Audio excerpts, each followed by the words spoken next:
मोहाडीत सध्या पाणी टंचाई खूप मोठ्या प्रमाणात होत आहे। लोकांना पिण्याचे पाणी मिळत नाही आहे। सध्या आम्ही मोहाडी शहरात जल ही जीवन आहे ही उपक्रम राबवत आहोत। आम्ही रोज सातत्याने 10 ते 12 टँकर 17 प्रभागात मोहाडी शहरात एकूण 17 प्रभागात संपूर्ण मोहाडी शहरात आम्ही हा पाणी वाटप मोफत पाणी वाटप करत आहोत। आम्ही हा पाणी वाटप सर्व खर्चातून करत आहोत आणि मोहाडीमध्ये 10 ते 15,000 लोकसंख्या आहे।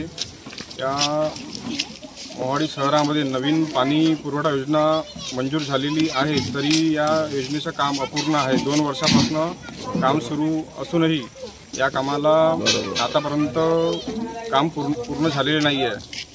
तरी लोकांना खूप संकट आलं आहे लोकांवर। या पार्श्वभूमीवर आम्ही मोहाडी शहरासाठी जल ही जीवन आहे हे उपक्रम सुरू केले आहे।